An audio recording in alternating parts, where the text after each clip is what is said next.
ಆತ್ಮೀಯ ವೀಕ್ಷಕರಿಗೆ welcome back to my YouTube channel Sahyadri ಗಾರ್ಡನ್ಗೆ ಸ್ವಾಗತ ಸುಸ್ವಾಗತ.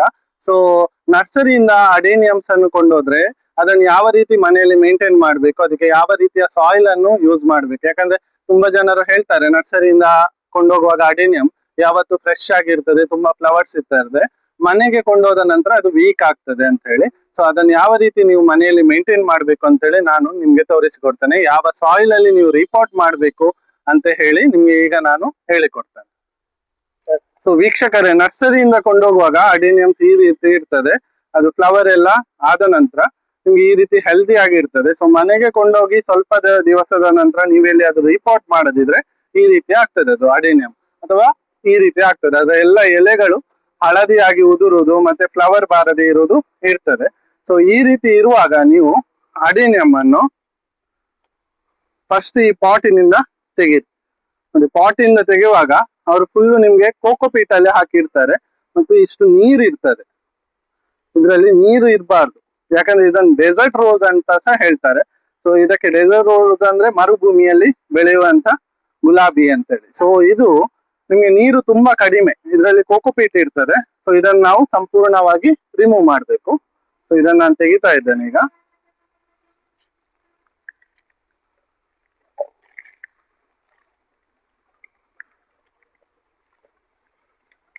ಪೂರ್ತಿಯಾಗಿ ತೆಗಿತಾ ಇದ್ದೇನೆ. ನೋಡಿ ನೋಡಿ, ಇದರಲ್ಲಿ ಎಷ್ಟು ನೀರಿದೆ. ಇಷ್ಟು ನೀರಿಟ್ರೆ ಈ ಅಡೇನಿಯಂನ ಗಡ್ಡೆ ಮತ್ತೆ ಬೇರು ನಿಮ್ಗೆ ಕೊಳಿಲಿಕ್ಕೆ ಸ್ಟಾರ್ಟ್ ಆಗ್ತದೆ. ಯಾವತ್ತೂ ಕಡಿಮೆ ನೀರಿನಲ್ಲಿ ಇದನ್ನು ಮೇಂಟೈನ್ ಮಾಡಬೇಕು, ಹೆಚ್ಚು ನೀರು ಹಾಕ್ಲೇಬಾರ್ದು. ಇದೀಗ ನಾನು ಸಂಪೂರ್ಣ ರಿಮೂವ್ ಮಾಡಿದೆ. ಇನ್ನೊಂದು ಸಮಸ್ಯೆ ಅಂದ್ರೆ ಅಡೇನಿಯಂ ಅನ್ನು ಆ ರೀತಿ ಇಟ್ಟಾಗ, ಇನ್ನೊಂದು ಗಿಡ ತೆಗೆದು ನಾನು ನಿಮ್ಗೆ ತೋರಿಸ್ತೇನೆ. ಇದ್ರಲ್ಲಿ ನೋಡಿ, ಈಗ ನೀವು ನೋಡಬಹುದು ಫಂಗಸ್ ಬಂದಿದೆ. ಸೊ ಇಲ್ಲಿ ಬಿಳಿ ಬಿಳಿ ಫಂಗಸ್ ಇದೆ ನೋಡಿ, ಈ ರೀತಿ ಫಂಗಸ್ ಬರ್ತದೆ. ಈ ರೀತಿ ಫಂಗಸ್ ಬಂದ ಕೂಡಲೇ ನಿಮ್ಗೆ ಗಿಡದ ಎಲೆಗಳು ಈ ರೀತಿ ಹಳದಿಯಾಗಿ ಉದುರ್ಲಿಕ್ಕೆ ಸ್ಟಾರ್ಟ್ ಆಗ್ತದೆ ನೋಡಿ ಇದು. ಸೊ ಸಂಪೂರ್ಣ ಗಿಡ ಮತ್ತೆ ವೀಕ್ ಆಗ್ತದೆ, ಫ್ಲವರ್ ನಿಮ್ಗೆ ಬರುದಿಲ್ಲ. ನೋಡಿ ಇಲ್ಲೆಲ್ಲ ನೋಡ್ಬಹುದು ನೀವು, ಇದಕ್ಕೆ ಪೂರ್ತಿ ಫಂಗಸ್ ಅಟ್ಯಾಕ್ ಆಗಿದೆ. ಸೊ ಈ ರೀತಿ ಕೋಕೋಪೀಟ್ ಅಲ್ಲಿ ಯಾವತ್ತು ನೀವು ಹಾಕಬೇಡಿ ಅಡೇನಿಯಮ್ಸ್ ಅನ್ನು. ಅಲ್ಲಿ ಅದನ್ನು ಕೋಕೋಪೀಟ್ ಅನ್ನು ತೆಗೆದ ನಂತರ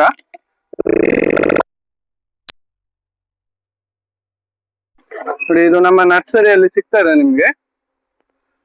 ಇದರಲ್ಲಿ ಆಲ್ರೆಡಿ ನಾವು ಮಣ್ಣು, ಮರಳು ಮತ್ತೆ ಕಾಂಪೋಸ್ಟ್ ಹಾಗೂ ಸ್ವಲ್ಪ ಪ್ರಮಾಣದ ಕೋಕೋಪೀಟ್, ಜಾಸ್ತಿ ಹಾಕ್ಲಿಲ್ಲ ಇದಕ್ಕೆ, ನಾನು ಸ್ವಲ್ಪ ಪ್ರಮಾಣದ ಕೋಕೋಪೀಟ್ ಅನ್ನು ಹಾಕಿದ್ದೇನೆ.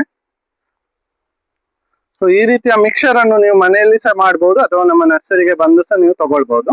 ನೆಕ್ಸ್ಟ್, ನೀವು ಪಾಟಿನ ಆಯ್ಕೆ ಮಾಡುವಾಗ ಅಡೇನಿಯಮ್ಸ್ ಅಲ್ಲಿ, ಈಗ ನಾವು ತೆಗೆದ ಪಾಟ್ ಅಲ್ಲೇ ನಾನು ನಿಮ್ಗೆ ಆಲ್ರೆಡಿ ಅದರಲ್ಲಿ ರಿಪೋರ್ಟ್ ಮಾಡಿ ತೋರಿಸ್ತೇನೆ. ಸೊ ಈ ಪಾಟ್ ಅನ್ನು ನೀವು ನೋಡಬಹುದು ನೋಡಿ, ಇದರಲ್ಲಿ ಪೂರ್ತಿ ಹೋಲ್ಸ್ ಇದೆ, ಇದರಲ್ಲಿ ನೀರು ನಿಲ್ಲುವುದಿಲ್ಲ, ಪೂರ್ತಿ ಕಂಪ್ಲೀಟ್ ಆಗಿ ನೀರು ಡ್ರೈನ್ ಆಗಿ ಹೋಗ್ತದೆ. ಸೊ ಈ ರೀತಿಯ ಪಾಟ್ ಇದ್ರೆ ಅಡೇನಿಯಮ್ಸ್ ಬೆಳಿಲಿಕ್ಕೆ ಸಹಾಯ ಆಗ್ತದೆ. ಅಂದ್ರೆ ನೀವು ಆ ಪಾಟ್ ಅನ್ನು ಕೂಡ ಗಡಿ ಗಡಿ ಚೇಂಜ್ ಮಾಡ್ಬೇಕಂತ ಇಲ್ಲ. ಅಂದ್ರೆ ಒಂದೇ ಪಾಟ್ ಅಲ್ಲಿ ನೀವು ಅಡೇನಿಯಂ ಅನ್ನು ಒಂದು 3 years ಮೇಂಟೈನ್ ಮಾಡ್ಬೋದು, ಯಾಕಂದ್ರೆ ಅದು ಬೋನ್ಸಾಯಿ ಶೇಪ್ ಅಲ್ಲಿ ನಿಮ್ಗೆ ಯಾವಾಗ ಚೆನ್ನಾಗಿ ಬರ್ತದೆ. ಸೊ ನೆಕ್ಸ್ಟ್ ನಾನು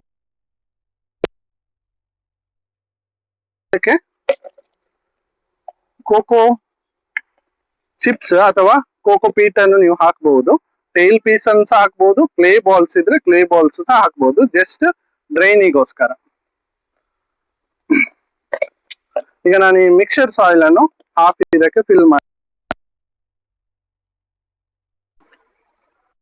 ಇದ್ರೆ ಕೆಲವರು ಫಂಗಸ್ ಬರೋದಾದ್ರೆ ಪರ್ಲೈಟ್ ಅನ್ನು ಸಹ ಯೂಸ್ ಮಾಡಬಹುದು, ಸಾಫ್ ಅನ್ನು ಸಹ ಯೂಸ್ ಮಾಡಬಹುದು. ಹೆಚ್ಚಿನವರು ತೆಗೆದು ಇದನ್ನು, ಹೀಗೆ ತುಂಬಾ ನೀರಿದ್ರೆ, ಇಲ್ಲಿ ಅದು ಕಾರ್ಡೆಕ್ಸ್ ಇದ್ರದ್ದು ಗಡ್ಡೆ ಏನಿದೆ ಇದು ತುಂಬಾ ಸ್ಮೂತ್ ಆಗಿದ್ರೆ, ಕೊಳಿಲಿಕ್ಕೆ ಪ್ರಾರಂಭವಾಗಿದ್ರೆ, ಒಂದು 2 ದಿವಸ 3 ದಿವಸ ಇದನ್ನು ಫುಲ್ ಡ್ರೈನ್ ಮಾಡಿ ಮತ್ತೆ ನೀವು ರಿಪೋರ್ಟ್ ಮಾಡೋದು ಒಳ್ಳೆದು. ನೋಡಿ ಇದರಲ್ಲಿ ಏನು ಆಗ್ಲಿಲ್ಲ, ಇದು ಗಿಡ ಒಳ್ಳೇದಿದೆ. ಸೊ ಆದ ಕಾರಣ ನಾನು ಡೈರೆಕ್ಟ್ ಅದನ್ನು ಹಾಕ್ತಾ ಇದ್ದೇನೆ. ಈಗ ಈ ರೀತಿ ಗಡ್ಡೆ ಮೇಲೆ ಬರುವ ಹಾಗೆ ಹಾಕಿ ನಂತರ ಈ ಮಿಕ್ಸರ್ ಸಾಯಿಲ್ ಅನ್ನು ಫಿಲ್ ಮಾಡಿ.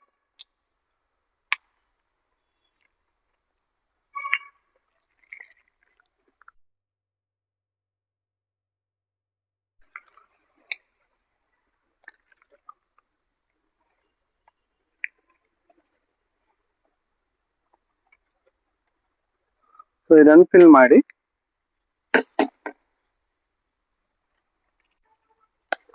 ನೆಕ್ಸ್ಟ್ ಈ ರೀತಿಯ ಸ್ಟೆಮ್ ಇರ್ತದೆ ನೋಡಿ, ಇದು ಸ್ಟೆಮ್ ಇದೆ. ಇದರಲ್ಲಿ ನೋಡ್ಬೋದು, ಇದರಲ್ಲಿ ಎಲೆ ಇಲ್ಲ ಹಾಗೂ ಚಿಗುರುಗಳು ನಿಮ್ಗೆ ಸರಿಯಾಗಿ ಬರ್ತಾ ಇಲ್ಲ, ತುಂಬಾ ಎಲೆಗಳು ಹಳದಿಯಾಗಿ ಉದುರಿ ಹೋಗಿದೆ. ಸೊ ಇದನ್ನು ಗ್ರಾಫ್ಟಿಂಗ್ ನೈಫ್ ಅಥವಾ ಕಟರ್, ಇದು ಕಟರ್ ಇರ್ತದೆ ಅಥವಾ ಗ್ರಾಫ್ಟಿಂಗ್ ನೈಫ್ ಅಲ್ಲಿ ಕಟ್ ಮಾಡಿ ತೆಗಿಬೇಕು.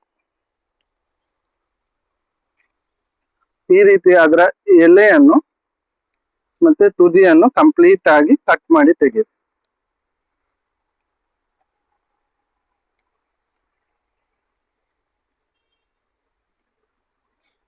ಇದನ್ನು ತೆಗೆದ ನಂತರ ನೀವು ಇದಕ್ಕೆ ಈ ರೀತಿ ಗ್ರಾಫ್ಟಿಂಗ್ ಟೇಪ್ ಬರ್ತದೆ ನಮ್ಮ ಹತ್ರ. ಸೊ ಈ ಟೇಪ್ ಅನ್ನು ಸಹ ನೀವು ಯೂಸ್ ಮಾಡಬಹುದು. ಈ ರೀತಿ ಬರ್ತದೆ, ಇದು ಪ್ಲಾಸ್ಟಿಕ್ ಇದು, ಅಥವಾ ಯಾವುದೇ ಒಂದು ಪ್ಲಾಸ್ಟಿಕ್ ಯೂಸ್ ಆಗದ ಪ್ಲಾಸ್ಟಿಕ್ ಏನಾದ್ರೂ ಇದ್ರೆ ಅದನ್ನ ಸಹ ನೀವು ಯೂಸ್ ಮಾಡಬಹುದು. ಇದನ್ನು ಈ ರೀತಿ ಹಾಕ್ಬೇಕು. ಈಗ ನೀವು ಕಟ್ ಏನ್ ಮಾಡಿದೀರಿ ನೋಡಿ, ಆ ಸ್ಟೆಮ್ಮಿಗೆ ಇದನ್ನು ಹಾಕ್ಬಹುದು. ನಿಮ್ಗೆ ಫಂಗಸ್ ಬರ್ತದೆ ಅಂತ ಹೇಳಿದ್ರೆ ನೀವು ಸಾಫ್ ಅನ್ನು ಸಹ ಯೂಸ್ ಮಾಡಬಹುದು, ಬಟ್ ಫಂಗಸ್ ಬರುವ ಚಾನ್ಸಸ್ ಹೆಚ್ಚಾಗಿ ಇರುವುದಿಲ್ಲ. ಸೊ ಈ ರೀತಿ ಕಟ್ಟಿ.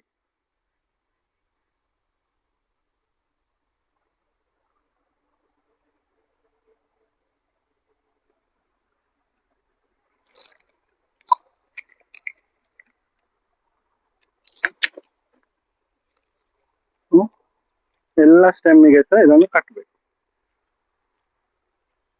ಇದನ್ನು ಯಾಕೆ ಕಟ್ಟುದು ಅಂತ ಹೇಳಿದ್ರೆ, ನೀವೆಲ್ಲಿಯಾದ್ರೂ ಗಿಡಗಳಿಗೆ ನೀರ್ ಹಾಕ್ತೀರಿ ಪೈಪಲ್ಲಿ ಅಲ್ವಾ, ಪೈಪಲ್ಲಿ ನೀರ್ ಹಾಕುವಾಗ ಸೊ ನೀರೇನಾಗ್ತದೆ, ಈ ಸ್ಟೆಮ್ಮಿನ ಮುಖಾಂತರ ಹೋಗಿ ಈ ಸ್ಟೆಮ್ ಕೂಡ ಕೊಳಿಲಿಕ್ಕೆ ಸ್ಟಾರ್ಟ್ ಆಗ್ತದೆ.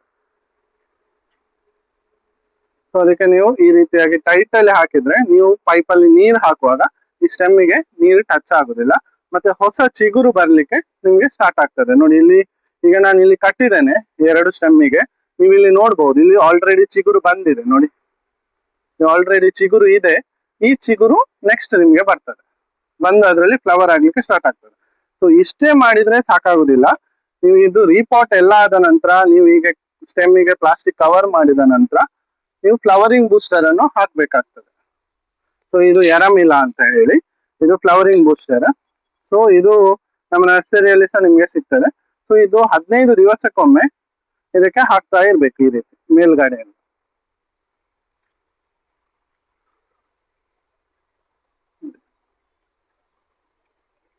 ಹೀಗೆ ಹಾಕಿ, ಸೊ ನೀವು ಎವ್ರಿ ಒಂದು 15 ದಿವಸಕ್ಕೊಮ್ಮೆ ಈ ರೀತಿ ಹಾಕಿದ್ರೆ ಇದು ನಿಮ್ಗೆ ಚಿಗುರ್ಲಿಕ್ಕೆ ಸ್ಟಾರ್ಟ್ ಆಗ್ತದೆ, ಮತ್ತೆ ನ್ಯೂ ಶೂಟ್ಸ್ ಬಂದು ಫ್ಲವರ್ ಆಗ್ಲಿಕ್ಕೆ ನಿಮ್ಗೆ ಸಹಾಯ ಆಗ್ತದೆ.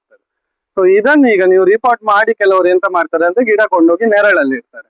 ಹಾಗೆ ಮಾಡ್ಲೇಬೇಡಿ, ಕಂಪ್ಲೀಟ್ ಆಗಿ ಇದನ್ನು ಬಿಸಿಲಲ್ಲಿ ಇಟ್ಟು ಬಿಡಿ. ಸೊ ಬಿಸಿಲಲ್ಲಿ ಇಟ್ರೆ ನಿಮ್ಗೆ ಒಳ್ಳೇದಾಗಿ ಇದು ಚಿಗುರಿ ಬಂದು ನೆಕ್ಸ್ಟ್ ನಿಮ್ಗೆ ಫ್ಲವರ್ ಬರ್ಲಿಕ್ಕೆ ಸ್ಟಾರ್ಟ್ ಆಗ್ತದೆ. ಸೊ ಇಷ್ಟರವರೆಗೆ ಅಡಿನಿಯಂ ಅನ್ನು ಹೇಗೆ ಪ್ರೂನಿಂಗ್ ಮಾಡಿ ನಿಮ್ಗೆ ಹೇಗೆ ಸಾಯಿಲ್ ಅಲ್ಲಿ ಪ್ಲಾಂಟಿಂಗ್ ಮಾಡ್ಬೇಕು ಅಂತೇಳಿ ನಾನು ಹೇಳಿಕೊಟ್ಟೆ. ಸೇಮ್ ಸಿಸ್ಟಮ್ ಅಲ್ಲಿ ನಮ್ಮ ನರ್ಸರಿಯಲ್ಲಿ ಸಹ ಮಾಡ್ತಾರೆ ನೋಡಿ, ಇಲ್ಲಿ ಮಾಡ್ತಾ ಇದ್ದ. ಸೊ ಈ ರೀತಿ ವೀಕ್ ಆಗಿರುವ ಪ್ಲಾಂಟ್ಸ್ ಅನ್ನು ಮಾತ್ರ ನೀವು ಕಟಿಂಗ್ ಮಾಡಿ. ಸೊ ನಾವು ಇದಕ್ಕೆ ಸಹ ಕಟಿಂಗ್ ಮಾಡಿ ಈಗ ಟೇಪಿಂಗ್ ಮಾಡ್ತೇವೆ. ಎಲ್ಲಿಯಾದ್ರೂ ನಿಮ್ಮ ಗಿಡ ಈ ರೀತಿ ಬುಷ್ ಇದ್ರೆ ಇದಕ್ಕೆ ಮಾಡುವ ಅವಶ್ಯಕತೆ ಇಲ್ಲ. ಜಸ್ಟ್ ನೀವು ಸ್ವಲ್ಪ ಎರಮಿಲ ಏನ್ ನಾನು ಆಗ ಹೇಳಿದೆ ಅದನ್ನು ಹಾಕಿದ್ರೆ ನಿಮ್ಗೆ ಈ ರೀತಿ ಫ್ಲವರ್ ಬರ್ಲಿಕ್ಕೆ ಸ್ಟಾರ್ಟ್ ಆಗ್ತದೆ. ಅದು ಒಂದು ಮಾತ್ರ, ಯಾವುದೇ ಕಾರಣಕ್ಕೂ ಸಹ ನೀವು ಈ ಗಿಡ ನೆರಳಲ್ಲಿ ಇಡಬಾರ್ದು, ಫುಲ್ ಸನ್ಲೈಟ್ ಗೆ ಇಡಬೇಕು. ಸೊ ಇದು ಫುಲ್ ಬಿಸಿಲಲ್ಲೇ ಇಡಬೇಕು. ಇದಕ್ಕೆ ಡೆಸರ್ಟ್ ರೋಡ್ಸ್ ಅಂತ ಹೇಳೋದು ಅದಕ್ಕೆ.